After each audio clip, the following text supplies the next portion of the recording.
We are very fortunate to have as our commenter today Mette, who is Associate Professor of History at SUNY Oneonta. She is the author of many articles on the French Revolution and is completing a book titled Conventional Terror, Political Purging in Revolutionary France. We have to swap mics, so that'll just do it. And what do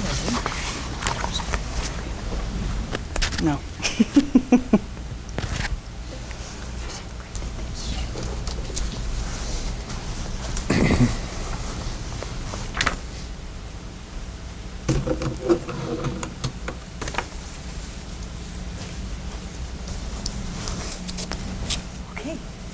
First of all, my sincere thanks to my colleagues for inviting me to this session on reform and crisis in the early French Revolution.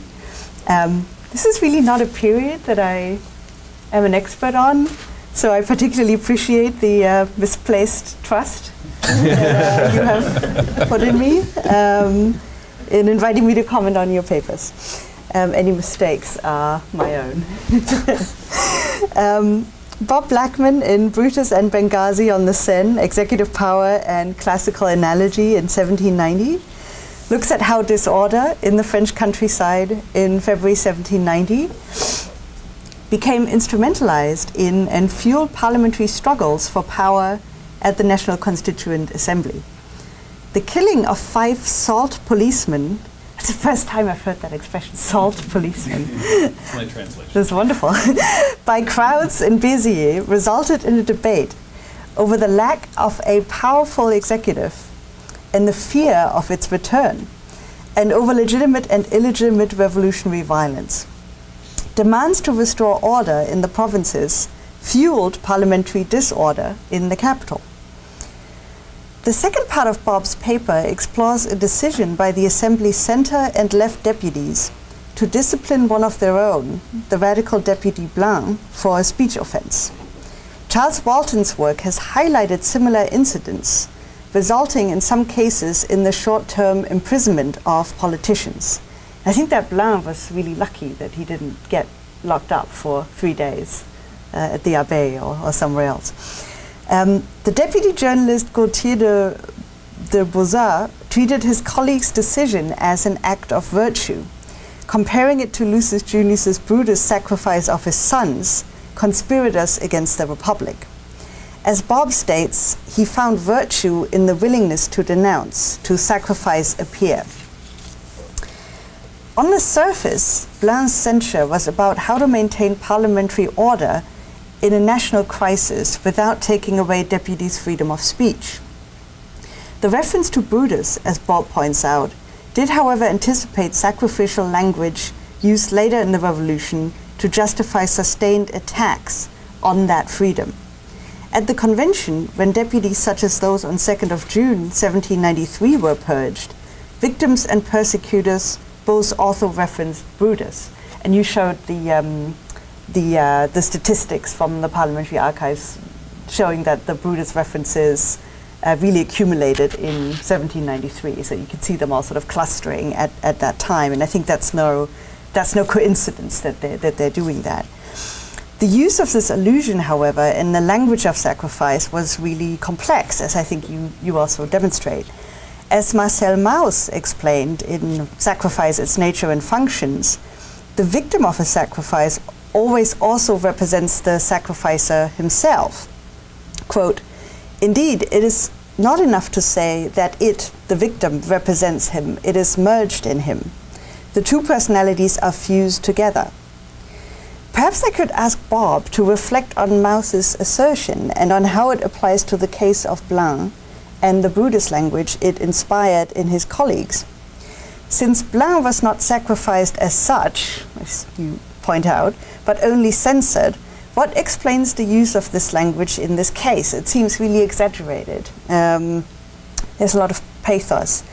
Was its ultimate purpose to draw a dividing line between Blanc and his virtuous colleagues, or was it ultimately to identify or solidarize with him?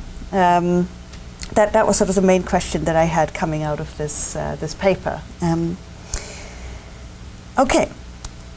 Adrian O'Connor, in From Crise Salutaire to J'ai Vécu, The Emotional and Conceptual Politics of Crisis in Revolutionary France, investigates the meaning of crisis and crises, and it's really both of them, in revolutionary understanding and discourse. Using Begriffsgeschichte, he explores the history of the term as it came to be used by the revolutionaries. There was a close relationship in contemporary understanding and usage between crises and revolutions.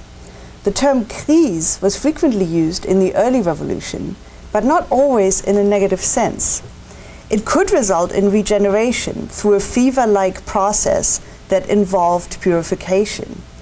And I was really interested in this comparison with fever, because I think fever is really an 18th century obsession, and they use that term to mean so many different things. This political fever could be salutary, unless it became chronic and turned into a series of crises. The expression series is familiar to us, especially I think from the later revolution, where they speak about a series of crises, but also a series of reactions, a series of revolutions. And I think that it's actually, I think the term crises is maybe more related to that than to shock or orage.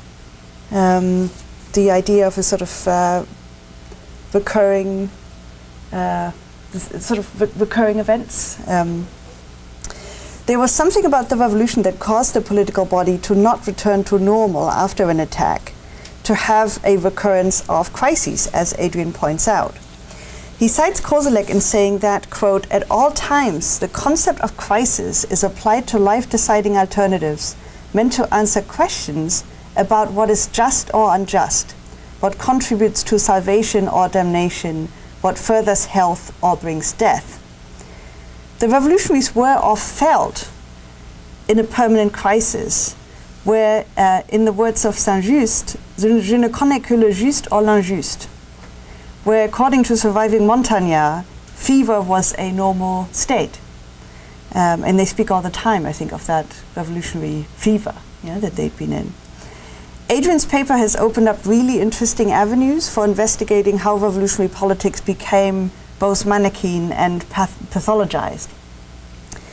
And my questions are, you say that the recurrence of these crises, they mostly explained it with reference to counter-revolution.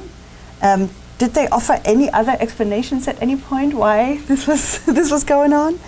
And the other question I had was, to what degree did the notion of revolution as crisis, maybe especially in later revolutionary discourse, Thermidorian, directorial, supersede all other interpretations of the revolution as a political moment experience? Okay, Maike Alpers' La Société des Amis des Noirs and the International Genesis of French Social Movements discussed the influence of the Société on the politics of the early revolution. This work is part of wider research on international political movements in the 18th century. He argues that, quote, "Instead of a history of failure, the Amis des Noirs were integral to the radicalization of both French revolutionary and colonial politics." Brissot and Clavière, the founders, were deeply influenced by British and American political clubs, from whom they adopted organizational structures and methods. Under their leadership, the Amis were able to push, more successfully than has been realized, for anti-slavery reforms, culminating in Mirabeau's proposal for the trade's abolition. The Club Massiac, representing slaveholders' interests, did its best to interrupt the campaign. And I thought that was actually a really interesting part of the paper, sort of illustrating all the everything that this club was trying to do. The paper provides intriguing detail on leadership, organization, and activities of the Amis. Its most intriguing aspect for me was the idea that the society contributed not just to bringing the issue of abolition to the forefront of political debate in the early revolution, but in doing so might also have radicalized the political landscape of the revolution itself. Maike's paper concludes that only through the destabilization wrought by the Société des Amis and the organization they positively and negatively inspired did the origins of the Haitian Revolution develop. And I actually find that interpretation a little bit more problematic, but I'm really not an expert on this subject, so I leave it open to the room to sort of debate that further. And I also think that the paper title in certain sections actually suggest another or an additional argument. As early as 1788, Brissot and Clavier asked contemporaries to, quote, join to philosophical and political knowledge, a true love of liberty, and respect for the dignity of man, thereby preparing this revolution in France. And I understand that what they mean by this revolution, they don't mean the revolution. But I still think it seems tempting to investigate whether the abolition debate in France was not so much the consequence of the revolution, but rather a contributor to the development of a revolutionary consciousness around freedom, equality, before 1789. Mike's paper suggests a question which needs further exploration, whether abolition issues had not just radicalized in France, but also radicalized France. Thank you. Thanks.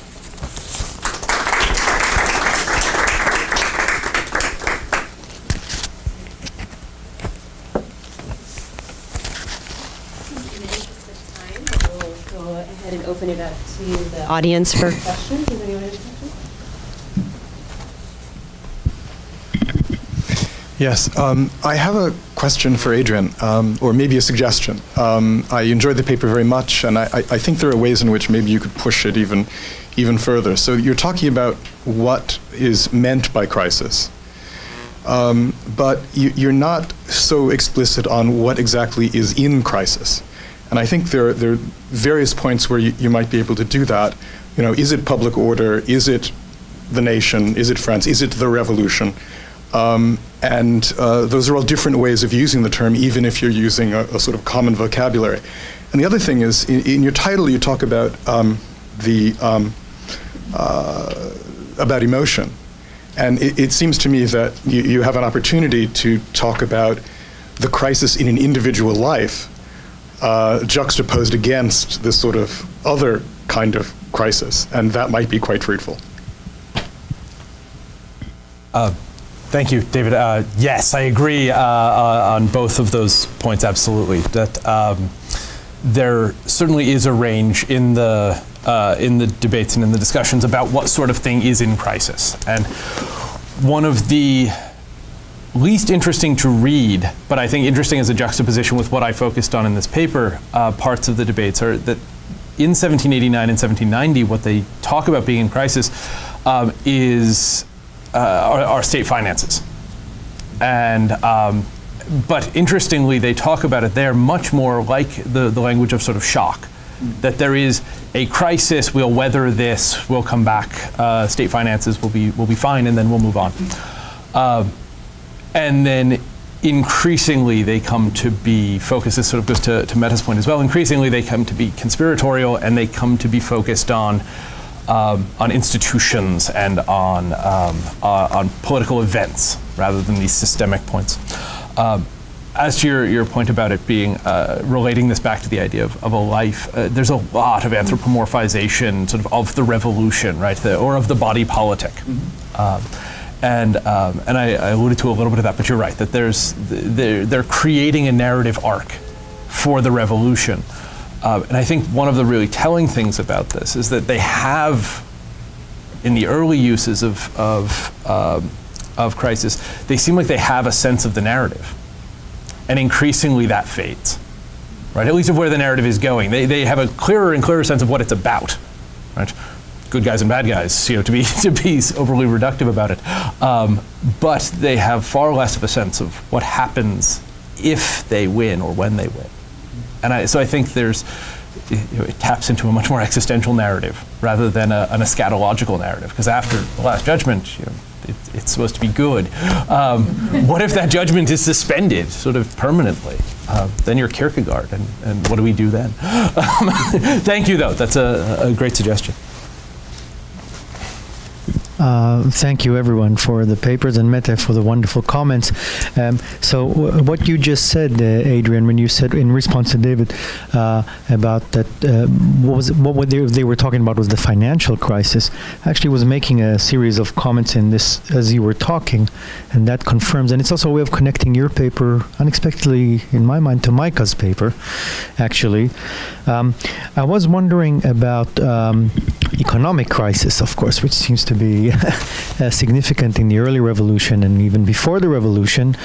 And this made me think in turn of the capitalist origins of the revolution, right? This idea of, what is this called? Is it boom and bust, boom and slump, something like that? This capitalist cycles, which of course later theorists, several decades later, Marx among them, kind of give a theoretical formulation to that, right? So the deputies might be speaking about crisis, the nature of which they don't understand very well, right? In the at least from the perspective of later theorists. And it connected in my mind to what Micah was talking about when Micah made comments about the reaction among the merchants of Rouen to Mirabeau's proposed abolition. It was kind of a momentary panic or a shuffling, because of course it would be an enormous crisis, right, from their perspective if it would happen. It also made me think about the argument in literature. I don't know if Seymour Drescher makes the argument, but I know it is an argument that when the abolition of slavery does come, it's not because of the Enlightenment's morality, right? It's because of economic development. Slavery becomes unnecessary in the context of industrialization, right?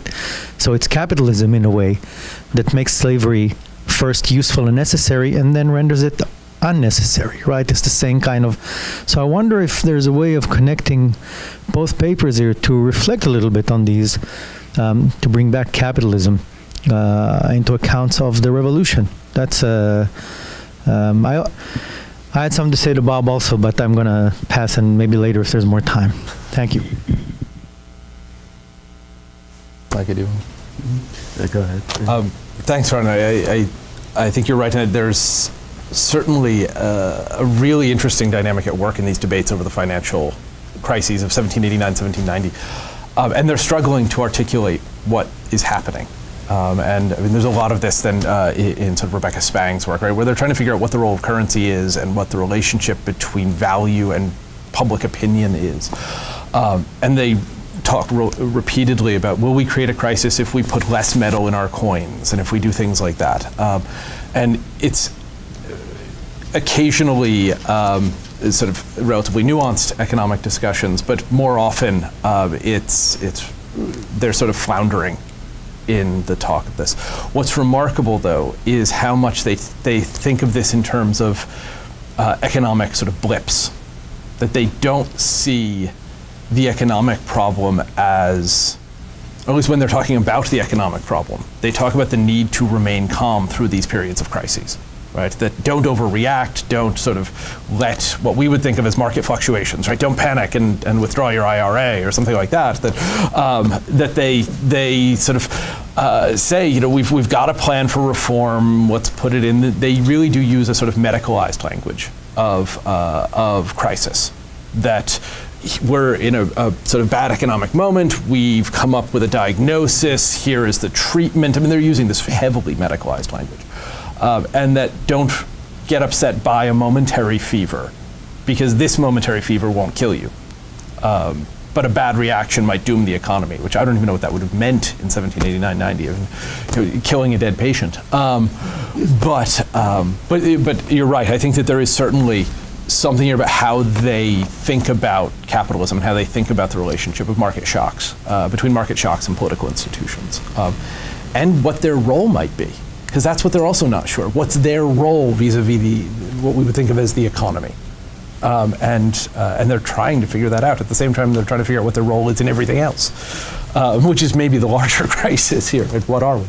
But thank you. That's a great suggestion. Mm-hmm. Yeah, excellent comment. The Drescher thesis has proved controversial in some respects because, of course, slavery was so important for the development of capitalism up to that point.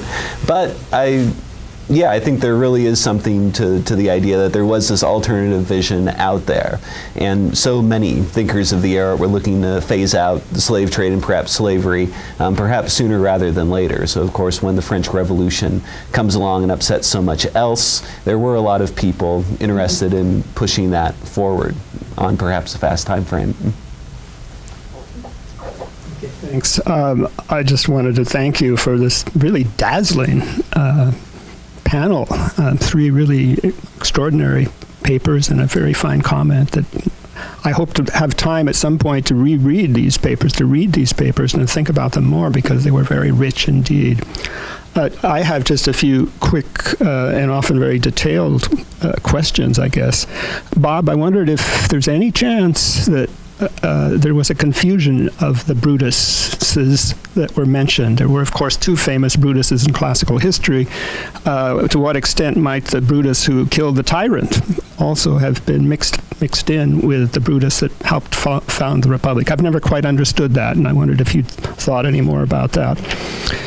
Adrian, I wondered if, to what extent, I've often been impressed by the extent to which the deputies referred to specific calendar dates, les journées, although that term was not usually used, in their new organization of time. And although I don't know to what extent they might have associated the word crisis with, June 17th, June 23rd, August 4th, October 5th and 6th, in their letters and in their speeches, they're constantly, it seems to me, frequently make specific references to specific dates. And I wondered as though the world had changed on specific dates. I wondered if you'd thought about that to any extent. Micah, also a fascinating paper. And I guess, let's see, I was always fascinated and intrigued by what apparently were demands or a demand on the night of August 4th to abolish the slave trade, or maybe even abolish slavery. I've never quite understood that. There was such a demand, and it seems to have been dropped. It was not incorporated. And I wonder if you've been able to explore that to any extent. Also, insofar as the Amis des Noirs, you argue, was a major component in the radicalization of France. Have you followed individual members of the Amis des Noirs to see what their later political orientation was? Did they really all become radicals? Montaigne, I don't think so. Did some of them? Did some of them become? Well, I don't know. I have not tried to make that. Okay. Thank you, Tim, for your great question. There was a lot of confusion between the 2 Brutuses. There's an article by Denise Amy Baxter called The 2 Brutuses. And a major point of her argument is that by 1792, 1793, the revolutionaries are collapsing the 2. And they don't seem to make much of a distinction. I would say that in the period I'm looking at, before 1792, they are pretty clear about the distinction between them. And I would argue that in a variety of paintings and in plays that are produced during this period, they're really focusing on Lucius Junius. And the idea is really restoring the rule of law rather than rather than killing a tyrant. Though I do think you're right that the other Brutus becomes much more important. During the king's trial, deputy after deputy says, "Is there no Brutus among us?" And they point at Lucius Junius, but it's not really clear even from the context what they mean, or whether they're even aware of which Brutus they're talking about. They're certainly asking to kill, not to just drive out.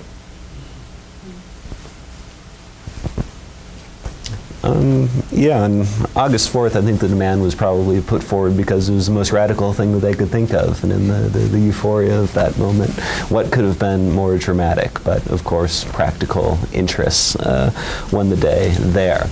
And you're certainly correct that there were some future conservatives and counter-revolutionaries amongst the Amis des Noirs as well, though of course they wouldn't have seen themselves as a partisan organization at the time. This was supposed to be a great thing that they were going to do for general humanity. Some of them would have been more limited in their reformist aims. And of course, part of what radicalizes things so much is that the planters misinterpret just how radical a lot of the Amis initially were. Of course, there were some radicals too. So yeah, very complicated political picture to be sure. On August 4th, what was the demand? What are you saying about this? The abolition of slavery. Slavery itself? Yep, according to some sources anyway. And thank you, Tim. Yes, they increasingly start to talk about specific dates, although again, I think that's a product of revolutionary experience rather than an instigator. That what's interesting in the first discourses on sort of crisis are that it's a meta-narrative.